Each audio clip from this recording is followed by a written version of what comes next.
I sometimes, it beats my imagination how that leaders sometimes assume that people are fools. Fools in the sense that their oratory, the platitudes, the words they speak, will cause people to respond. No, people don't do what you say.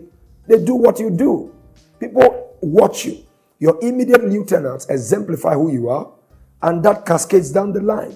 The lofty height of leadership, all the glory and the perks that surround leadership may make people to admire you.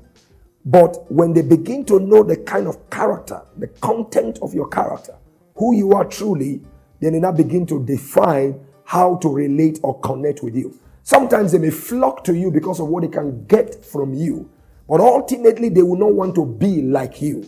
When people choose to be like you, it's because you've been able to demonstrate, the excellence of a character, of an exemplary life that is worthy of emulation. So Jesus showed that if you want to raise a people, live the way you want them to live. So by the time Jesus, left the earth, the Bible records in the book, of Acts of the Apostles, that all of a sudden they were preaching in the city called Antioch. Some people looked at them and said, are these not like Christ? Why are they like Christ?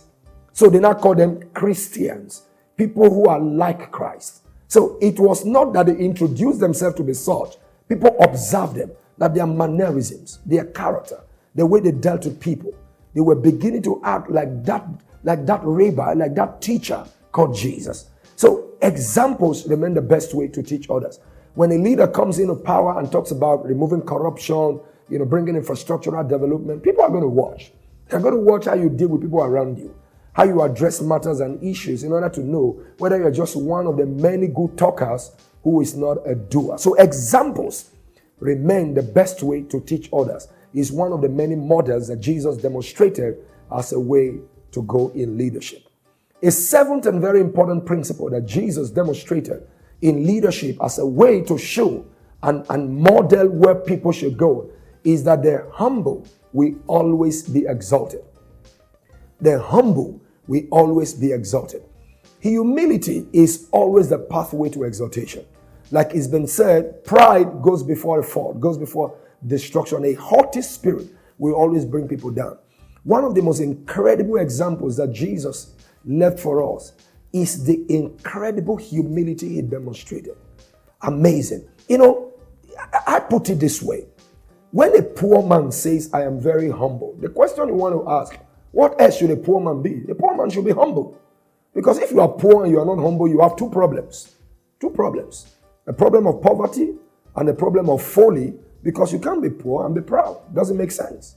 So you can't tell, the point is, you can't tell if somebody is humble until the person has privilege, until the person has power, until the person has resources, until the person has opportunity, until the person has influence. That's when you test when somebody is humble. So when you see somebody in the height of God, in the person of Jesus, the Bible says, he being God, knowing it will not be robbery to equalize or equate himself with God, made himself of no reputation, took upon himself the form of a servant, and was humbled in like fashion. That's how you know humility.